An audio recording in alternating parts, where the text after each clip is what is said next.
할렐루야. 이런 사역을 하고 있습니다.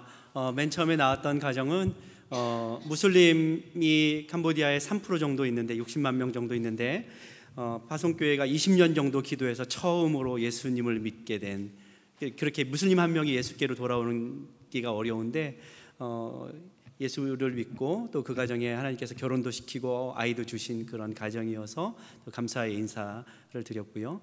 또 캄보디아에서 저는 이제 크리스찬 가정 중에 싱글맘 가정, 가난한 싱글맘 가정 아이들 6명을 푸놈펜 수도로 데리고 와서 이 아이들 먹이고 재우고 이제 기독교 교육 시키면서 인터내셔널 스쿨, 크리스찬 스쿨 이렇게 보내면서 키우고 있는 그 사역을 하고 있고요.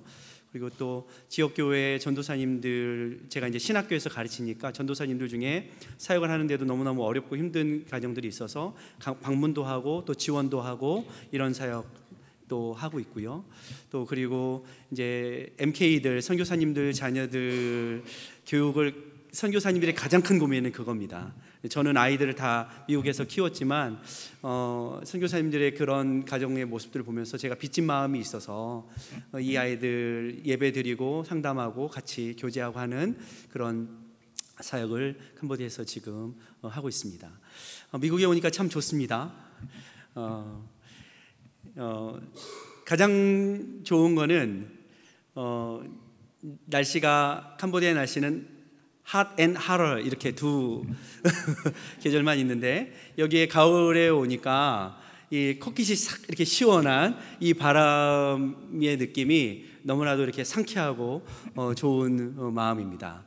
그리고 울퉁불퉁한 비포장도로만 다니다가 비록 렌터카지만 렌터카를 가지고서 이 왕복 한 10차선 이 도로를 하이웨이를 달리니까 참 마음이 뻥 뚫리는 것 같고 좋은 마음이 듭니다.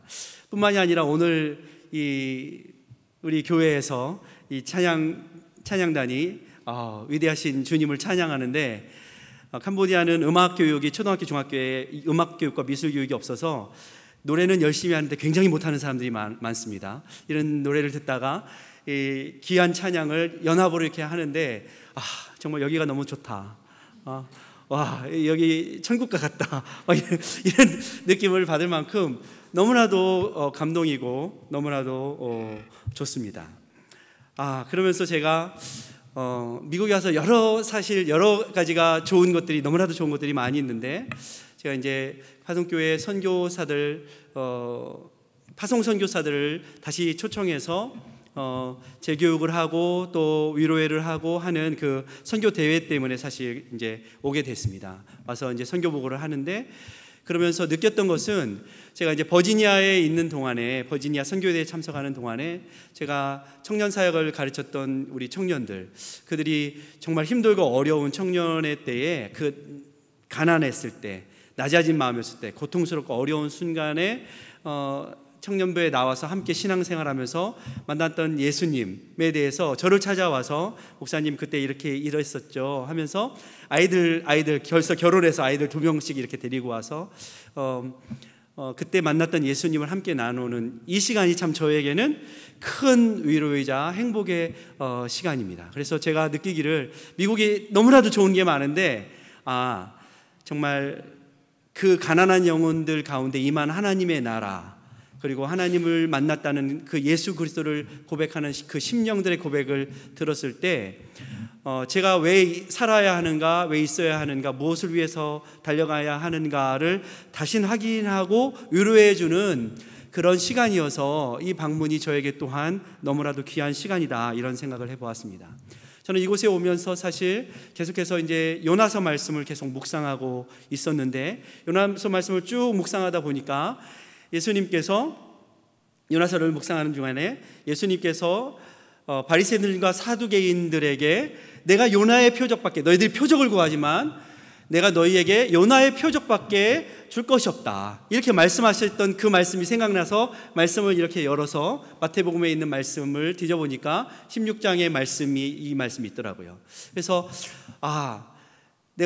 내가 선교사인데, 어쩌면 선지자인데, 그들에게 있어서, 저 캄보디아 사람들에게 있어서 나는 어떤 마음으로 선교하고 있는가, 이렇게 쭉 요나서를 읽을 때 요 나구나, 이런 생각을 하면서 말씀을 읽게 되었습니다.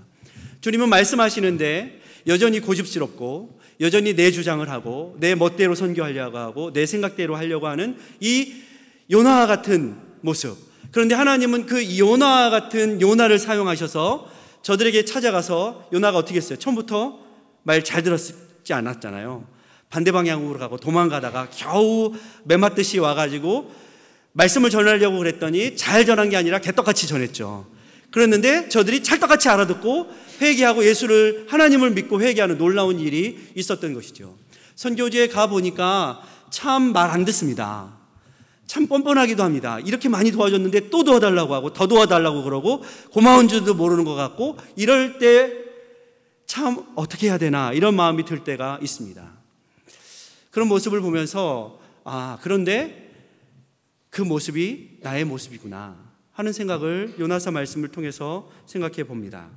사실 오늘 17장 말씀을 우리가 읽었지만 16장에 이 요나의 말씀을 하시는 배경이 바리새인들과 사두개인들이 평소에 친구가 아닙니다.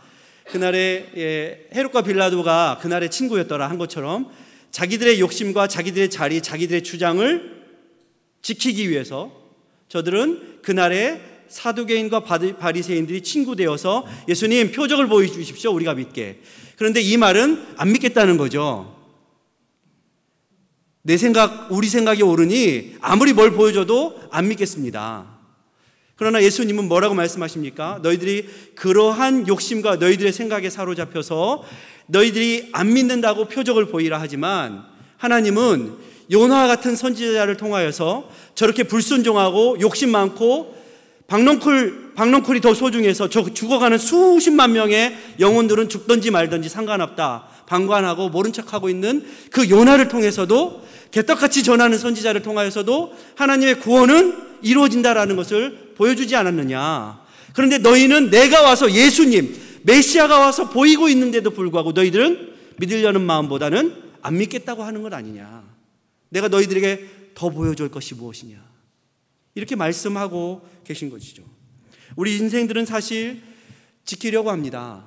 내 자리, 내 욕심, 내 생각, 내가 가지고 있는 것, 내가 누리고 있는 것, 이것을 지키기 위해서 주님, 하나님, 나를 한번 믿게 해보십시오. 표적을 보여주십시오. 그러나 여러분, 주님이 이보다 더 많은 표적을 얼마나 더 보여주셔야 믿으시겠습니까? 예수님이 우리를 위해서 십자가에 죽으셨는데, 이미 죽으셨는데 우리는 예수님의 그 십자가의 보혈의 능력을 믿기보다는 나를 더 믿고 내 주장과 내 생각과 내 판단을 더 믿는 것이 바로 신앙을 생활을 하고 있는 사람들의 오늘날의 모습이죠. 요나가 하나님의 말씀 피해서 도망가다가 배 밑에서 자고 있습니다. 그러자 그 뱃사람들이 와서 요나를 깨웁니다. 요나를 깨우면서 쿰렉, 히브리어로 쿰렉, 이것은 일어나 외치라, 일어나 너의 신에게 외치라, 이런 뜻이에요. 세상의 사람들이, 세상의 그 뱃사람들이 일어나라, 성도들을 깨우고 있는, 교회를 깨우는 이 시대의 모습 아닙니까? 세상이 교회를 욕하면서 교회에 뭐 하고 있는 거야? 교회여 일어나라, 너희 신에게 좀 외쳐봐, 우리가 죽게 된 것을 안 돌아보니? 뱃사람들이 이런 말을 했습니다. 요나야, 당신이 누군지는 모르지만 너는 우리가 죽게 된 것을 안 돌아보니? 일어나 너의 신에게 외치라. 요나가 이런 말을 들었습니다. 바리새인들도 사두개인들도 예수님을 시험하려고, 믿으려고 온 것이 아니라 믿지 않으려고 표적을 보이라라고 온 것이지요. 예수님은 이 요나의 표적을 말씀하시고 저들에게 이 악한 세대가 표적을 구한다라고 말하고 있습니다. 그리고 16장 말씀은 베드로의 신앙의 고백, 주는 그리스도시요 살아계신 하나님의 아들이십니다 라는 놀라운 고백을 하고 베드로가 칭찬을 듣는 장, 그리고 그 베드로가 일주일 후에 베드로와 야고보와 요한, 이 믿음의 3인방이 예수님과 함께 그 높은 산에 올라가서 예수님의 변형된, 그리고 그 유대인들이 그렇게 신앙의 근본으로 삼았던 선지자 모세, 율법을 받아왔던 이 모세, 그리고 놀라운 역사를 이루었던, 기적을 이루었던, 표적을 보여줬던 엘리야 선지자와 만나는 장면을 목격하고 맙니다. 얼마나 좋습니까? 여기가 좋사오니 주님이 말씀하시면 이곳에 초막을 짓겠습니다. 그리고 이곳에서 주님과 함께 살겠습니다.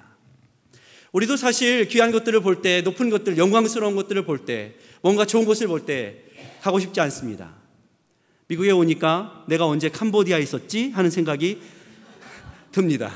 얼마나 좋은지. 맛있는 것들도 또 많이 사주셔서 저울을 보고 있는데 저울을 보기가 싫어지더라고요. 벌써부터 살이 찌고 하는 모습을 보면서, 그러면서도 또 한편 불편한 진실이 있습니다. 불편한 진실, 바로 내가 있어야 할 곳이 어디인가 하는 그 진실이 저의 마음에 있습니다. 그래서 선교사는 사실 선교지를 벗어나서 어디에 가 있으면 항상 마음이 걸립니다. 내가 여기에 있어도 되나? 내가 이것을 먹어도 되나? 내가 이것을 누려도 되나? 그러면서 항상 느끼는 것은 선교지에 가면 환경도 어렵고 먹는 것도 변변치 않고 하지만 그곳이 마음 편한 곳입니다. 집과 같은 곳입니다. 사실 우리도 그렇습니다. 그렇다고 해서 여러분 다 정리하셔서 캄보디아로 오시면 곤란합니다. 힘듭니다. 그러지 않으셔도 됩니다. 여러분이 서 있는 이곳에서 우리가 주님의 나라 주의 영광을 위해서 어떻게 겸손히 낮아져서 섬길까, 우리가 이 마음을 가지시면 됩니다. 주님께서 원하시는 삶이 무엇일까 하는 것을 우리가 영적으로 깨어서 민감하게 그것을 구하시면 바로 그 자리가 주님께서 원하시는 믿음의 자리, 영적인 전투의 자리입니다. 주님께서는 이 베드로의 고백에 대하여서 뭐라고 말씀하십니까? 사실 오늘 본문의 말씀을 보니까 베드로가 이렇게 엘리야를 위하여서 하리이다 말할 때에 호련히 하늘에서 구름이 덮이면서 하늘의 소리가 나는데 하나님의 음성이 이는 내 사랑하는 아들이니 그의 말을 들으라. 여러분, 그의 말을 듣고 계십니까? 주님의 말씀을 듣고 계십니까? 하나님의 음성은 너는 내 사랑하는 아들의 말을 들어라, 이렇게 말씀하고 계십니다. 하늘에서. 그런데 우리는 아들의 말 듣기보다는 누구 음성을 들어요? 내 음성을 더 듣기를 원하죠. 내 생각과 내 뜻대로 내 음성을 따라서 우리는 스스로에게 말하는 존재입니다. 잘했어. 그래, 잘했어. 아, 이쁘다. 괜찮아. 우리는 스스로에게 이렇게 말하면서 살아갑니다. 그렇기 때문에 우리는 또 하나님의 음성을 들을 수 있어야 합니다. 하나님의 마음, 하나님의 뜻, 하나님의 계획은 누구의 말 들으라고요? 내 사랑하는 아들의 말, 예수 그리스도의 말을 들으라. 그럼 예수 그리스도께서 야, 베드로를 혼내면서 내가 여기 있을 줄 알았냐? 넌 나를 이렇게 모르냐? 이렇게 하지 않으세요. 그래서 우리는 사실 예수 안에 있는 것이 참 은혜입니다. 예수님은 우리를 콕콕 찔러가면서 아까 노래할 때 집사님 여기 부분 틀리셨어요, 이렇게 하시지 않으세요. 여기에 요 박자를 놓치지 말고 이렇게 나갔어야 되는데 이렇게 하지 않으시고 괜찮아. 그리고 먼저 몸소 우리에게 보여주십니다. 그리고 예수님은 말씀하시지 않고 내려가자, 너 내려가야 돼, 이렇게 하시는 것이 아니라 그냥 내려가십니다. 그런데 그 내려감의 길은 십자가의 길이라고 말씀하십니다. 사실 16장에서도 분명히 예수님이 이렇게 말씀하셨어요. 근데 베드로는, 제자들은 예수님이 말씀하실 때 뭘 듣습니까? 자기가 듣고 싶은 것만 듣습니다. 주님의 고난, 주님의 십자가는 안 듣고 너 잘했어, 야, 너가 대단한 신앙의 고백을 하는구나, 이것을 듣고 저 변화산에 올라와서 주님의 뜻이 뭔지, 주님의 고난의 십자가를 져야 된다고 분명히 말씀하셨고, 주님은 16장에도 뭐라고 말씀하셨냐면 너희들이 나를 따르려거든, 24절에 누구든지 나를 따라오려거든 자기를 부인하고 자기 십자가를 치고 나를 따를 것이니라, 이렇게 말씀하셨는데, 그리고 십자가를 말씀하셨는데 요거는 다 빼먹고 안 듣고 귀를 막아버리고 눈을 감아버리고 주는 그리스도시요 살아계신 하나님의 아들이십니다, 그리고 그 하나님의 아들이 받으실 영광을 생각하면서 베드로는 예수님을 쫓아가고 있는 것이죠. 자기의 십자가는 생각하지 않고. 그리고 베드로는 그 급한 성격으로 예수님, 제가 여기다가 초막 셋을 짓겠습니다. 모세도 계시고 엘리야도 계시고 함께 여기에 계시죠. 십자가가 없이, 고난이 없이 어떻게 구원이 있을 수 있습니까? 여러분, 십자가와 고난이 없으면 우리가 이 땅을 살아가면서 주님께서 주시는 그 은혜의 구원을 누릴 수도 없습니다. 여전히 이 땅에서 돼지와 같이 살아갈 수밖에 없는 인생이 바로 우리입니다. 그래서 십자가는 우리에게 능력이고, 십자가는 하나님의 나라는 그 고난, 예수 십자가와 함께, 고난과 함께 우리에게 임하는 것입니다. 그리고 그것을 통해서 우리는 새로운 눈을 뜨게 되고, 새로운 세상을 보게 되고, 새로운 하나님께서 세우신 가치를 따라 살아가게 되는 방향성을 얻을 수가 있는 것이죠. 이것이 바로 십자가가 우리에게 주시는 새 나라의 눈인 것입니다. 새로운 가치관인 것입니다. 그리고 예수님은 내려오십니다. 내려오실 때에 다시 한번 죽은 자 가운데서 살아나기 전에는 너희들 본 것을 다시 말하지 말아라, 그렇게 말씀하고 계십니다. 제자들이 물어 이르며 어찌 서기관들이 엘리야가 먼저 와야 하리까? 라고 제자들은 또 예수님께 묻습니다. 엘리야가 누구입니까? 본문에서 말씀하고 있는 엘리야가 누구이죠? 세례 요한. 예수님은 이 세례 요한 엘리야에 대해서 말씀하시면서 이 세례 요한이, 엘리야가 과연 먼저 와서 모든 일을 회복하리라. 세례 요한은 말라기 선지자 이후에 구약과 신약을 잇는 다리 역할을 하는 마지막 선지자입니다. 그리고 이 마지막 선지자의 사명과 역할은 그를 통하여서 하나님께서 그 높아진 이스라엘 백성들, 하나님을 믿는다고 하지만 하나님을 믿기보다는 자기의 유전과 전통을 따라서 믿음으로 살아갔던 그 사람들에게 엘리야, 세례 요한을 통하여서 회복하시고자 했던 것이 있습니다. 그것은 무엇입니까? 세례 요한의 삶을 통하여서. 그러나 저들은 세례 요한이 보여주는 그 삶, 그리고 그 메시지를 듣기보다는 그를 죽이는 것을 택했던 것이죠. 저들은 눈을 감고 귀를 막고 세례 요한 너 하나만 죽으면 우리는 이대로 여기가 좋사오니 하면서 살 수 있겠다 하면서 자기들의 주장을 고소했던 바리새인들과 서기관들은 헤롯과 빌라도가 그날 예수님을 죽이면서 친구가 되었던 것처럼 오늘 손잡고 예수님께 와서 우리를 믿게 기적을 보여라 라고 주장하고 있는 것이죠.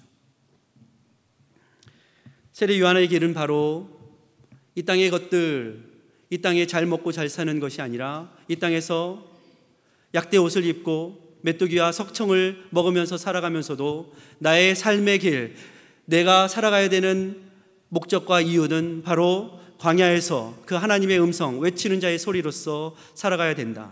그러면서 나는 쇠하여야 하겠고 주님의 나라는 흥하여야 하겠다.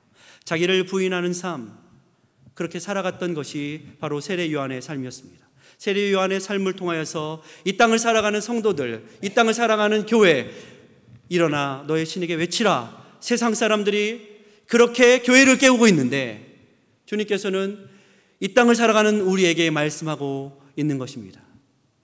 주의 길을 예비하라. 너희는 광야에서 외치는 자의 소리로 살아가야 한다. 나는 쇠하여야 하겠고 주님의 나라는 흥하여야 하겠다. 이것이 바로 세례 요한을 통해서 회복하시고자 했던 하나님의 메시지였던 것입니다. 그러나 저들은, 인생들은 그 하나님의 메시지를 듣기보다는 또 그를 죽이자, 이제는 드디어 하나님께서 하나님의 아들을 보내시고 그를 죽이시고자, 그 완악함과 그 죄악을, 그 사망의 법을 깨시고자 아들로 오신 것입니다. 내가 죽어야 하리라. 베드로가 말렸죠. 예수님 왜 죽습니까? 절대로 예수님 죽게 놔두지 않을 것입니다. 사단아 물러가라. 언제든지 우리가 하나님의 말씀, 음성을 듣기 전에는 늘 우리는 우리 내면의 사단과 싸웁니다. 사단의 음성이 우리를 그럴듯하게 포장하고 그럴듯하게 우리에게 핑계댈 거리를 찾게 만듭니다. 주님의 길을 가는 것 어려우니까 그것 입만 틀어막고 죽이면 우리는 괜찮을 것이다 라고 착각하고 살아갑니다. 십자가의 길은 그래서 고난의 길이고 낮은 곳에 있는 길입니다. 주님의 마음은 낮은 곳에 있습니다. 그래서 우리는 낮아져야 하고 낮은 곳으로 내려가야 하는 것입니다. 주님 따라서. 저는 참 비전교회 올 때마다 참 좋습니다. 왜냐하면 예수 살기, 여러분 예수를 살아야 합니다. 예수의 이름만 선지자요, 선교사요, 목사요, 장로요, 제자요. 제자들이 예수님의 말씀 잘 안 들었죠. 예수님의 십자가와 부활을 경험하기 전까지는 너희들 이 말 하지 마라. 왜 이런 말씀을 하셨을까요, 예수님이? 아마도 저들이 예수님의 십자가를 부활을 경험하기 전에는 예수님이 말씀하셨던 모든 것들이 예수님 자랑, 하나님 자랑, 위대한 하나님 나라 영광이 아니라 자기들을 포장하기 위한 하나의 포장지 정도가로 예수님을 사용할 수밖에 없는 인생들이기 때문에 예수님은 그 십자가의 실체, 부활의 실체를 경험하기 전까지는 너희들이 아무 말도 하지 말아야 된다라고 저들에게 경고하고 계신 것입니다. 무명한 길, 가난한 길, 시련의 길, 고난의 길, 그러나 그곳에 하나님의 마음, 하나님의 나라가 있습니다. 그래서 우리는 내려가야 합니다. 주님과 함께. 초막 짓지 말고, 이 땅에 없어질 초막, 불에 타라 없어질 초막 짓지 말고 영원한 하나님의 나라의 집을 지어야 하는 것입니다. 주님께서 그것을 따라 살라고 우리를 초청하고 계신 것입니다. 외면하고 싶은 진신들이 우리들에게 다 있습니다. 하나님은 늘 말씀하시지만 어떻게 합니까? 예수 믿고 교회 나와서 말씀 듣고 돌아서면 나는 원래 잘 까먹어. 이렇게 해가면서 우리는 우리를 금방 정당화합니다. 미국에 오니까 미국을 생각하면 늘 이런 향수가 있었습니다. 우리 아이들을 데리고 브루스터 아이스크림을 사 먹던, 더운 나라에 있다 보니까 아이스크림이 가끔 먹고 싶을 때가 있습니다. 여러분 브루스터 아이스크림 주변에 있습니까? 지금도? 여름이 되면 줄을 서잖아요. 저도 우리 아이들을 데리고서 그거 하나 먹는 재미로 야 오늘 참 이 아이스크림을 어쩜 이렇게 이 모양 저 모양으로 잘 만들었냐 하면서 먹던 그 시절이 생각납니다. 브루스터 아이스크림 가게를 매일매일 찾아오면서 아이스크림을 이것저것 골라 먹는 한 아주머니가 있었는데, 그 브루스터 아이스크림 가게 바로 옆에 이 펫을 파는 새도 파는 그런 한 가게가 있었습니다. 그곳에 앵무새가 있었는데, 이 브루스터 아이스크림을 사 먹고 매일 사 먹는 아주머니에게 이 앵무새가 이렇게 말하는 거예요. 뚱뚱해, 뚱뚱해. 아줌마 못생겼다, 못생겼다. 이런 말 하면 어떻게 해야 되죠? 큰일입니다. 죽음입니다. 절대 이거는 이게 금지어인데 이 앵무새가 이런 말을 하는 거죠. 이 아주머니가 한 번, 두 번 듣다가 너무 화가 나가지고 이 새집 주인을 찾아갔습니다. 아저씨, 주인이 교육을 똑바로 시켜야지 어떻게 지나가는 사람에게 이런 말을 하게, 새가 이런 말을 하게 놔두냐고, 똑똑히 교육을 시키라고 이렇게 단단히 화를 내면서 얘기를 하고 갔는데, 그 이후로 아이스크림을 먹으면서 그 옆을 지나가는데 이 새가 아무 말을 하지 않는 거예요. 야, 주인이 단단히 혼을 냈구나, 단단히 교육을 시켰구나 하고서 이 새장 옆에 가서 새를 이렇게 물끄러미 쳐다보는 겁니다. 그런데 이 새와 눈이 마주쳤습니다. 새가 하는 말이 뭐라고 했을까요? 알지? 이랬답니다. 여러분 알죠? 알죠? 자기 스스로가 아는 것입니다. 뭐 새가 말하지 않아도 압니다. 우리의 신앙의 상태, 우리의 삶 가운데 이 팻이 끼어 있다라는 것. 이거 어떻게 해야 합니까? 우리 육신을 위해서도, 육체의 연습을 위해서도, 단련을 위해서도 우리가 단련을 하는데, 우리의 영혼을 위하여서 우리가 단련을 해야 됩니까? 안 해야 됩니까? 단련을 해야죠. 단련을 해야 하는 길은 뭐냐면 의도적으로 스스로 낮은 곳으로 가는 것입니다. 낮은 곳. 주님의 마음을 닮아가는 것입니다. 안 되죠. 여러분 이렇게 말하는 저도요, 미국에 와서 저울이 보기가 싫어진다니까요. 금방 우리는 말하지 않아도 금방 우리의 삶에 우리의 살이 찌는 것이에요.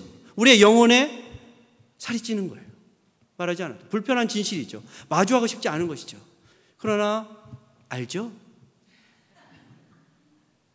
여러분, 그래서 우리가 예수님께서 우리에게 가르치신 것처럼 자기를 부인하는 것, 자기를 죽이는 것. 여러분 옆에 분과 함께 인사해 보십시오. 죽어드리겠습니다. 이게 죽어드리면, 제가 사실은 이 오늘 찬양을 들으면서 생각하기를 너무나도 찬양이 은혜롭다. 왜냐하면 서로 배려하는 찬양이에요. 악기도 그렇고. 그래서 우리 아이도 사실 이런 말 했어요. 자기는 바이올린 하지 않고 비올라를 하고 싶대요. 왜냐하면 바이올린 하면 너무 자기만 튀어야 되는데 자기는 옆에서 받쳐주는 비올라. 그래서 비올라를 했어요. 예? 그래서 이런 찬양, 서로 배려하고 서로 목소리를 들어주고 맞춰가는 찬양, 너무나도 귀하죠. 그곳에 진정한 절제된 아름다움이 있는 것이죠. 우리 인생이 절제가 없어서 힘들어져요. 성령의 열매, 마지막 열매 절제가 없어가지고 다 잘하다가 왕창 망쳐버리죠. 우리는 늘 그렇습니다. 죽어드리겠습니다, 이렇게 신앙생활하지 않고 죽여드리겠습니다, 이렇게 신앙을 하는 거죠.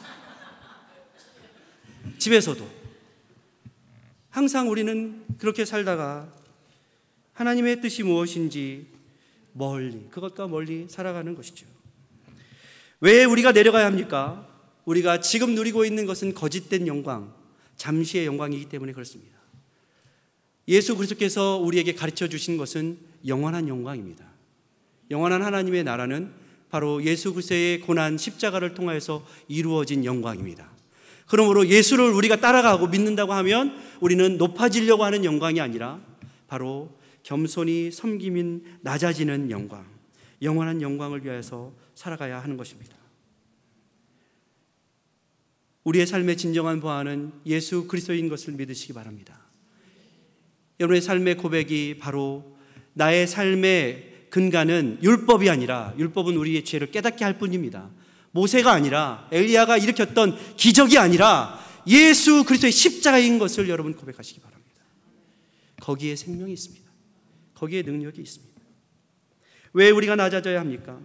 오늘 본문의 말씀, 저는 13절까지 말씀을 읽었지만 사실 저는 18절까지 읽으려고 했습니다. 그런데 예배 시간도 길어지고 너무 이렇게 길어질까 봐 사실 저도 노안이 와서 읽기가 너무 어려워서 읽었지만 14절 이하부터는 예수님께서 그 산을 내려오셔서 어떤 사역을 하셨는가, 첫 사역에 대해서 보여주는데, 한 사람이 꿇어 엎드려, 예수님께로 와서 꿇어 엎드려 간청합니다.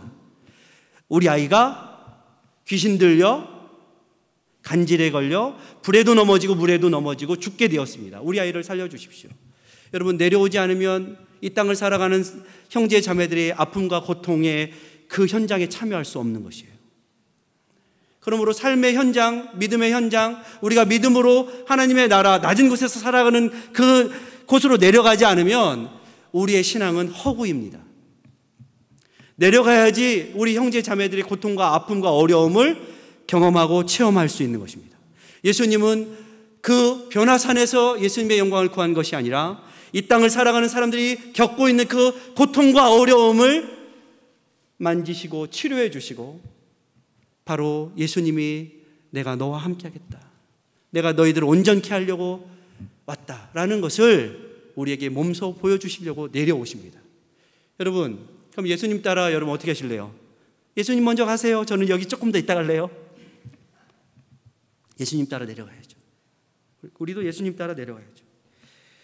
하나님의 마음이 있는 곳, 하나님의 긍휼의 마음이 있는 곳, 그곳에 진짜 기쁨이 있습니다. 그곳에 하나님께서 회복하시고 하나님께서 고쳐주시고 하나님께서 온전케 하시는 그것을 볼 수 있는, 물떠온 종들만이 알 수 있는 그 비밀과 기적이 거기에 있습니다. 보여주는 기적, 뭔가 대단한 기적, 이것을 따라가는 삶이 예수를 믿는 삶이 아니라, 우리는 예수님께서 우리의 삶의 현장 곳곳에서 역사하셔서 어루만지시고 새롭게 하시고 온전케 하시는 그 기적, 그 우리 형제 자매들이 어그러지고 일그러진 그 삶 가운데 역사하셔서 온전케 하시는 그 기적, 그것을 함께 보고 나누라고 우리를 초청하고 계신 것입니다. 이 초청을 거절한다면 미련한 것이에요. 그래서 우리는 같이 낮아져야 하는 것입니다. 그 귀신 들리고 불쌍한 그 사람, 그 부모의 마음이 어땠을까요? 한 아이가 열병을 앓아 하루 이틀만 앓아도 부모의 마음은 대신 아파주려고 찢어지는 마음인데, 평생을 그 귀신 들려 불에도 물에도 넘어졌던 이 간질하는 이 아이를 둔 아버지의 마음은 무릎을 꿇고 간청이 뿐만이 아니라 엎드리라면, 뭐 하라면 뭐라도 할 수 있는 그런 마음이 아니었을까요? 주님의 상에서 떨어지는 부스럭이라도 내가 얻어먹고 우리 아이를 살려내겠다라는 그 마음, 그 심령이 바로 부모의 마음 아니었을까요? 그러나 이렇게 설교를 잘하고 있는 권오병 선교사도 여전히 그렇지 못한 여기가 좋사오니 하는 마음으로 선교지에서 싸우고 있습니다. 선교지에 가 있으니까 와, 저 선교사님 대단하다라고 생각하시겠지만 저도 여전히 싸우고 욕심과 내 욕심으로 박넝쿨 붙들고 싸우고 있는 것이 저의 모습입니다. 한 가지 이야기만 드리고 이제 말씀 마치려고 합니다. 선교지에 갈 때 저는 이런 생각을 했습니다. 선교지에 처음에 사실 파송교회 없이 제 아내에게 당신은 이곳에서 살아남으라. 하나님이 주시면 알아서 먹고 알아서 살아남으라. 나는 그곳에 가서 하나님께서 주시면 먹고 굶기면 굶겠다. 그런데 하나님이 먹이시고 살리시고 굶기시지 않으셨어요. 가면서 제가 생각하기를 하나님, 제가 오토바이는 사고 나면 죽겠으니까 한 3,000불짜리라도 자동차 한 대 굴러만 다니면 자동차 한 대라도 있었으면 좋겠습니다 하는 마음으로 갔는데 어쨌든 하나님께서 제가 미국에서 타던 2017년 자동차 세도나를 팔아서 11,200불짜리 22년 된 자동차를 그곳에서 샀습니다. 그런데 차값이 얼마나 비싼지 22년 된 차를 그 값을 주고 샀어요. 믿어지십니까?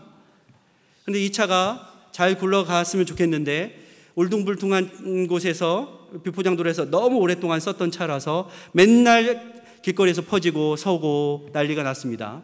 게다가 비가 오면, 여기가 요즘에 우기인데 비가 오면 바깥에 비가 와야 되는데 안으로 비가 새가지고 안으로 비가 막 뚝뚝뚝뚝 떨어지는 것이죠. 그래가지고 안 되겠다. 사역을 위해서 멀리 갈 때도 차가 막 퍼지면 길거리에 서서 비 막 주룩주룩 오는데 아내랑 2-3시간 기다려서 이 차, 레카차 오기를 기다리고 이런 것이 몇 번 있어서 한 2년 정도 조금씩 모아서 거금 10,000불을 모아서 이제 여보 이제 차를 곧 있으면 바꿀 수 있겠다. 이 차 팔고 이렇게 해서 합쳐가지고 차를 조금 잘 굴러다니는 차로 바꾸자. 좋진 않아도 해서 했는데 어쩜 이렇게 사탄이 그것을 잘하는지. 제가 돈 10,000불 있다는 걸 알고 우리 아이들 6명 데려다 키우잖아요. 거기서 이제 싱글맘 한 명이 와서 아이를 밥 해주면서 같이 살면서 키우고 있는데 이 엄마가 제 아내에게 눈물을 흘리면서 뚝뚝 흘리면서 왔습니다.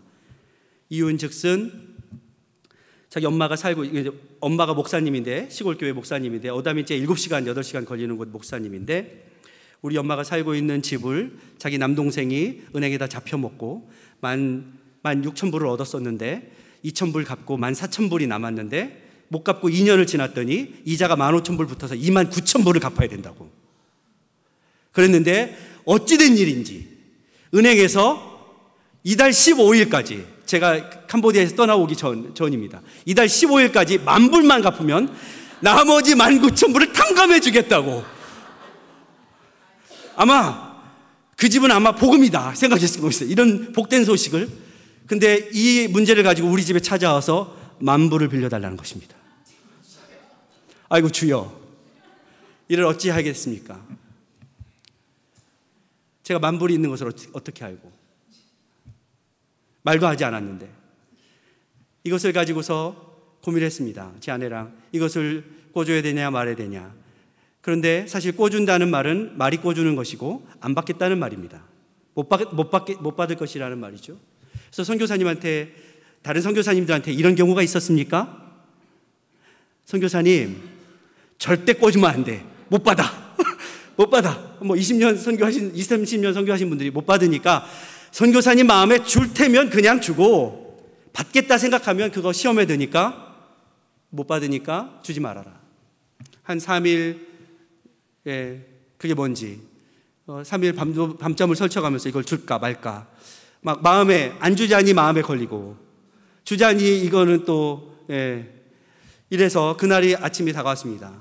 그날이 아침이 다가왔는데 저는 속으로 어떻게 하면 모진 마음을 먹고 아무래도 안 되겠다라고 말을 하려고 그러는데 같이 그 달달거리는 차를 타고 가는 아내가 여보 무조건 줘야 돼. 이거는 제 아내가 믿음이 더 좋으니까 제가 참 힘들더라고요. 이유가 그 어머니가 목사님이고 이 나라가 96%가 불교도이고 3%가 무슬림이고 예수 믿는 사람들 0.6%인데 아무리 그 아들이 사고를 쳤지언정 그 집에서 모든 동네 사람들이 예배 드리는데 그 집 뺏기면 어떻게 하냐. 예수 믿는 집안이 이렇게 사고 치고서 못 살고 가난해지고 은행에 다 뺏긴다고 소문나면 예수님 영광, 하나님 영광 다 버리는데 어떡하냐. 아니, 말을 하는 족족 맞는 소리를 하니 제가 핑계를 댈 구석이 없는 것이죠. 예? 저는 박농쿨이 소중한데 요나가, 예? 아우, 이런 마음이 드는 것이죠. 그래서 여보, 당신 길거리에서 차 서서 비 맞고 차 서서 저기 한다고 나한테 뭐라고 하지만 이제 차는 물 건너갔으니까 그렇게 하고서 그날 아침에 가서 주기로 하고, 또 제 차는 끌고 못 가니까 7시간 8시간을 버스 타고 그 시골로 가서 그 돈을 들고 은행에 가서 그 아들도 오라고 하고 딸도 오라고 하고 도장을 찍고 그것을 서류를 찾아서 그 집에다가 어머니에다가 갖다 주고 사진을 찍은 게 아까 그 사진이었습니다. 오다멘제이 방문. 예. 그런데 제 마음은 참 기뻤습니다. 참 기뻤습니다. 왜냐하면 그러면서 제가 이 요나서 말씀을 묵상하면서 깨달은 게 뭐냐면, 그런데 그 자리에 서 있는 그 아들, 고마운 줄도 몰라요. 뻔뻔스러워요. 그래서 저 그냥 죽든지 말든지 놔둘 건 내가 진짜 이런 마음이 도는 거예요. 그러면서 요나서를 읽는데 요나의 그 마음이 저 니느웨 백성들 저것들 저 뻔뻔스러운 것들 죽든지 말든지 놔두지, 나한테는 박농쿨이 더 소중한데, 하나님이 그 마음 딱 걸리게 하시더라고요. 제 마음에 딱 걸리게 하시더라고요. 그래서 하나님 앞에 회개했습니다.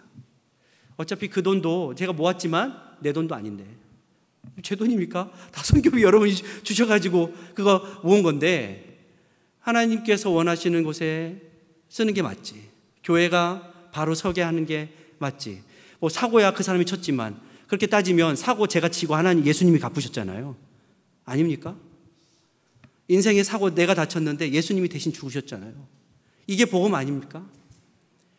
그 생각을 하다 보니까 제가 뭐 대단히 뭐 했다고 주장할 것도 없고 내가 잘했다고 자랑할 것도 없고 아무것도 아니더라고요. 깨달은 것은 우리 모두는 사실 이런 것들, 내가 소중히 여기고 있는 그 하나를 붙들고 어떻게 하면 안 줄까? 어떻게 하면 포기하지 않을까? 어떻게 하면 안 내려갈까? 핑계는 핑계대로 저도 다 찾았잖아요. 핑계를 어떻게 하면 안 줄까 하고 핑계를 찾는데 결국에는 하나님께서 제 마음에 이런 마음을 주셨어요. 알지? 알지? 너 뭐 해야 되는지 알지? 어떻게 해야 되는지 알지? 이 마음을 저에게 주셨어요. 제 아내에게도 주셨어요. 그래서 그저 선교사는 순종했더니 진짜 기쁨과 진짜 기적과 진짜 하나님의 영광이 드러나는 것을 그곳에서 보게 됐어요. 그래서 이렇게 완악하고 여전히 욕심 많은 저를 그곳에 보내셨어요. 그리고 하나님께서는 이러한 일련의 사건들을 통해서 저를 훈련하고 계세요. 우리 가정을 훈련하고 계세요. 이것이 하나님의 은혜입니다. 그냥 미국에 놔두면 안 되니까 그곳에 가서 단단히 훈련을 시키고 계신 것입니다. 여러분의 삶들도 저는 다 인생이 비슷비슷하다라는 생각을 해봅니다. 우리 가운데 있는 우리가 붙들고 하나님의 나라 하나님의 영광보다 더 붙들고 있는 그것들, 사실은 다 내 것 아니고 내가 주장할 것도 아닌데 우리는 그것이 영원한 영광이라고 착각하고 살아갑니다. 그때 주님께서는 우리에게 알지 너의 십자가를 지고 나를 쫓으면 하나님의 영광을 보리라. 주님께서 우리에게 이렇게 말씀하고 계신 것입니다. 저는 오늘 말씀과 함께 선교 보고를 하면서 저도 여러분도, 저는 선교지에서, 여러분은 이곳에서 사실 다 비슷비슷한 신앙의 경험과 위기와 선택과 결단의 순간에 놓여 있다라고 믿습니다.